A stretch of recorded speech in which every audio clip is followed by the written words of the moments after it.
Hi guys, welcome back to my YouTube channel. Today I'll be talking about Love Island USA Season 8 Episode 30. So first I'm going to talk about the aftermath of America's vote from last episode.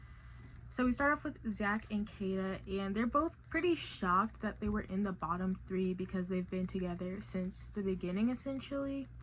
Kayda brings up the fact that both TT and Casey and Anaya and Carl were in the top four, even though they're both recent couples, so she just doesn't understand why they would have got the vote over her and Zach. They both kind of come to their own conclusions on why America voted them in the bottom three. Zach says that he's wondering if it's because America doesn't like him and America thinks that she deserves better. Kayda says that she thinks that maybe America doesn't like her or how she treats Zach. Kayda also says that she doesn't know what America could be seeing because she feels like her and Zach have great communication and they haven't fought that much in the villa. And then she compares their couple to Melanie and Sincere, who have been fighting essentially since they've coupled up together, versus her and Zach, who have only had like three major fights. Then Dylan and Kenzie talk about the fact that they were voted also in the bottom three, and Kenzie says that it sucks that they're in the bottom three, and Dylan says that he's not worried because he knows how they feel about each other. I don't know if they were shocked or not. I feel like they shouldn't be shocked because I think, Kenzie should know why America will put her in the bottom three, honestly. Kenzie does say that she's confused on why Anaya and Carl were in the top four, but her and Dylan weren't, because she feels like Anaya didn't choose Carl over Casey, and they've only been together for a little bit. But I do feel like that's different because, again, Anaya spent 3 weeks with Casey and only had 3 days with Carl, and she didn't know how Casey was going to act in Casa. But Kenzie has been, doing the same thing the whole time she's been in the villa. So I think there's an obvious reason why they're in the bottom three. Then TT and Casey talk about them being in the top four most compatible couples. They both say that they were shocked, and TT says that she thought America hated them. Casey says that America still probably hates them. Yeah, this is true. But Casey says that America sees that even though they were in a bunch of drama, they always have each other's backs, and they haven't broken because of the drama.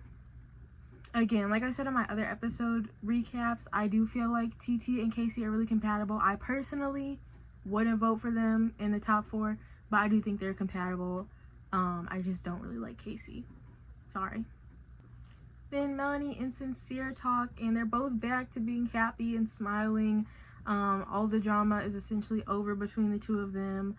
But Melanie says that she was shocked that her and Sincere were voted in the top four most compatible couples, just because they've had a lot happening. She says that she takes it as America seeing the connection between her and Sincere despite the challenges that they've had. I hate this though. I do really love Melanie, and I feel like the reason America voted for Melanie and Sincere in the top four is because they like Melanie, but unfortunately that means Melanie's taking it as America likes her and Sincere together, which I don't think that's true for anyone. Then Bryce goes to check on Zach, and he is crying in the bedroom. Zach says that he is stressed and overthinking, and then Zach says that he wants to make it exclusive with Kayda because they're both done exploring, but he doesn't want to say that he wants to make her his girlfriend because he feels like that's a big term and that shouldn't be said in the villa, at least for him and Kayda. And then Bryce asks him if he thinks that's why America would have voted him in the bottom three, because he's not really showing any commitment towards Kayda. At the same time, Kayda and Trinity are talking, and Kayda says that she is upset that America voted for TT and Casey over her and Zach because she feels like America would have seen how Casey was acting in Casa and how he disrespected Anaya and wouldn't have voted for him.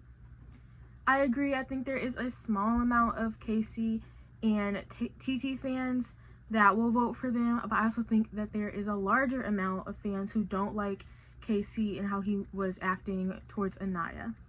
I do think that there's more people willing to vote for Casey and TT as most compatible because they are compatible, and Kayda and Zach just are not really compatible in my eyes and maybe other people's eyes. I think a lot of America sees the way that Zach treats Kayda and Casey doesn't really treat TT in a negative way. So that makes sense to me. For me personally, I did not like that Casey and TT were in the top 4 because I don't like Casey, but I did like that Kata and Zach were in the bottom 3 because I feel like it should show Kata what America is seeing and her to choose to take that as a hint, but she did not do that. Kata thinks that America has a problem with her, and she doesn't see it as America trying to warn her about Zach at all. Okay, in the morning, Kata is still upset and crying because she thinks that America hates her, but Melody tells her that she doesn't think that that's what it is. I think this is another issue with Kata and Zach that America potentially has a problem with, is just that she never thinks that he's wrong and she is constantly forgiving him instead of like seeing his negative actions and then commenting on it. She will comment on it and then immediately forgive him, and there's just no like growth with them. Kenzie then talks to the girls and she asks them if there was 3 couples in the bottom and Kenzie and Dylan couldn't save themselves, would she have gone home? The girls don't really answer her though. They say that she's still there, so she shouldn't worry about the past. She should just focus on the fact that she's still there. The answer is obvious though. The answer is yes. If they're choosing between Kata and Zach and Kenzie and Dylan, the girls are obviously saving Kata and Zach. Even if it's not just about like compatibility, Kata and Zach have just been together longer, so it would make sense to save them. Then Dylan has a conversation with Carl about how he's feeling about being voted in the bottom 3 with Kenzie. He tells Carl that he doesn't know if he's missing something or if America is just feeling that way because of Kenzie's actions, but he just doesn't know really how to feel and if he should be taking it a certain way. I don't think that Dylan is missing anything. I think the reason they didn't get votes is because America has seen Kenzie's actions and he's also seen Kenzie's actions. They're just choosing to see it in a different way, and he's basically already forgiven Kenzie for it.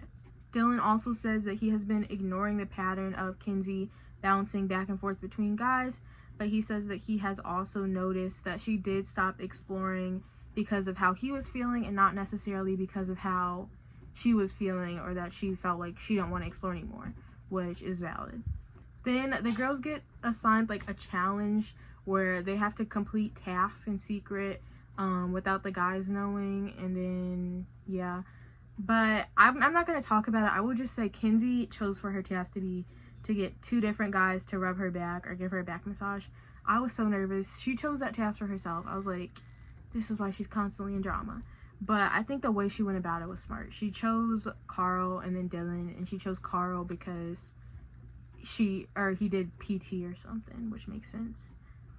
Anyways, Kenzie talks to Zach and Carl later in the episode, and she said that she feels like the US hates her, and Zach says that he doesn't think it's that and that they could have just gotten voted in the bottom 3 because they're a new couple.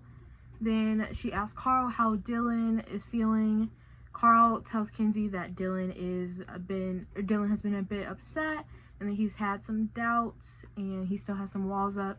He also says that Dylan feels like he swept his feelings under the rug, and that's been bothering him a little bit. But then Kenzie says that she's caught off guard because she feels like she's been very transparent, so she doesn't really know why Dylan is feeling that way. Then TT talks to Kata about America's vote, essentially just to address the fact that she voted to save Parmita and Corbin instead of Kata and Zach. She says that it was nothing personal against her, but she just saved them because Parmita is her friend and they're both Casa girls. Kata says that she was shocked that TT and Casey were in the top 4 because of the whole thing of Casey disrespecting Anaya. And then TT tries to explain America's point of view or potential point of view, what she thinks for why Kata and Zach would have been in the bottom 3. And she brings up the fact that Zach was saying that he wanted to keep exploring even after they were in the hideaway, and how America could have viewed that as weird, which is true. That's one of the reasons why I was like, I don't really like Zach and Kata together, because I feel like that was just a weird time to bring up something like that. But Kata says that she feels like she doesn't understand that because she was still open to exploring at that time too, and it was still early at that time. But again, like I said, I think the timing was just weird, and Kata immediately forgave him for that instead of addressing it as weird. Okay, then later at night, Kenzie and Dylan talk, and Dylan says that he's been feeling really sad because they're in the bottom 3, and he feels like the Islanders and America have been seeing the opposite of what he was seeing. Dylan says that he's scared of being hurt and being a part of a pattern that Kenzie has been exploring all these guys. Kenzie says that she doesn't feel like it's a pattern because she hasn't had that much of a connection with all the other guys that she's been talking to, and she hasn't talked to Dylan in the same way that she's talked to the other guys that she was exploring. Dylan kind of leaves it at that and ends the conversation there with just accepting Kenzie's, statements. But in confessions, Dylan says that he feels like she was defensive about it, and he feels like he has the right to feel how he feels without her becoming defensive.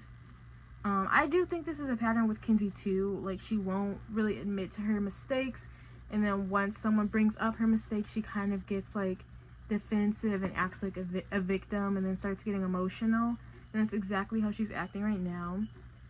But then Zach and Dylan talk, and Dylan says that he doesn't know if Kenzie only closed it off because it was the end of the show, or if she would have kept exploring if Dylan and her had maybe met earlier in the show or at the beginning of the show. He's basically just doubting that Kenzie really likes him. He does tell Zach that he didn't call Kenzie out for getting defensive, but he does feel like he should have done that. He feels like he needs to get it off of his chest.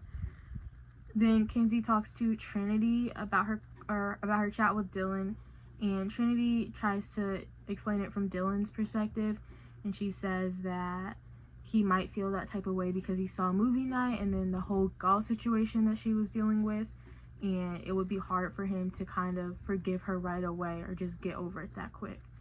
Then Kenzie says that she wants to build a relationship with him, but it's hard because she sees that he's not like trusting her no matter what she says. And then Kata agrees. She says like she feels Dylan should just get over it, basically, because there's not much Kenzie can say and he's just dragging it out essentially. Okay, then Sincere and Melanie talk, and Melanie says that she's nervous about how their connection will look outside of the villa. Sincere says that he's been reflecting since movie night because he didn't want to hurt Melanie, because he cares about her, and then he says he's not going to make her feel that way again. He then says he wants her to eventually be his girlfriend, fiance, wife, and mother of his children. I was like, wow, we're going there, straight into it. I do have stuff to say about Sincere. I don't know if people are going to like what I have to say, though. I would just say I feel like Sincere is love bombing. That feels like love bombing to me. I don't know if anyone else is seeing it that way, though. Okay, then Zach and Kata talk, and Zach has spent this episode saying that he wants to be exclusive with Kata, but he doesn't know how to bring it up with her. But Zach says that he wants to clarify what he wants to do when they leave the villa. He tells her that he wants to be exclusively dating, but he doesn't want to use the term boyfriend-girlfriend because it feels like a loaded term, essentially, especially because they're not outside of the villa yet. And he doesn't want to switch up if something happens outside of the villa. Kata says that she agrees and that they both want to experience the outside first before immediately saying girlfriend and boyfriend. So they're together, officially, I guess. Not boyfriend and girlfriend, but they're exclusive. I will say I don't think it's a big deal that they're not going to boyfriend and girlfriend, because I feel like most Love Island couples never even use that term, especially in the villa. Finally, Dylan pulls Kenzie for a chat again, basically just to address the defensive thing that he didn't bring up in the last chat that they had. He says in their last chat that he froze when she said that she hasn't been saying the things to multiple guys and Dylan, but he did have something to say during that conversation. Dylan says that she said that she wants to bring him home to his parents, but she also said the same thing with Caleb, and she obviously doesn't like Caleb anymore. So he doesn't know if Kenzie really likes him, essentially. He also says he feels like there's lying going on and she's not really addressing it. But Kenzie says that she feels like he doesn't trust her at all and she's not enough for him. Then she says that she likes him, and if he came in on the first day, she would have been with him. Dylan responds and he says, if that was true, then why would you kiss Gaul? Then Kenzie says she doesn't know what more to say to him, and she can't build a relationship with him if there isn't any trust there. So I think from this conversation, it just shows that Dylan and Kenzie are not compatible. I feel like their communication styles are very different. I honestly understand where Dylan is coming from. I feel like a lot of people aren't going to understand it, but I do understand where he's coming from. I feel like with Kenzie, every conversation, it just seems like she's not really receptive of what he's saying, and she's just kind of using it as an opportunity to defend herself, which some people do, but I think that's just not what Dylan is wanting from her. He just wants her to listen to him and then accept where she went wrong and not use it to say like, oh, but I'm like this now and I'm not going to do that to you. Just kind of accepting why he's feeling that way. I also think that she thinks that just because she's saying something, he should like feel like or realize that she means it. But I just think her words don't really matter when her actions aren't matching up the same way. Like, even if she isn't exploring right now, she explored in the past, and she explored in the past with Dylan. Like, she explored Gaul. So it's just like, I understand why Dylan would feel like words don't really matter. Okay, that's all I have for tonight. Thank you for watching. Make sure to like, comment, and subscribe, and stay tuned for my other Love Island episode recaps.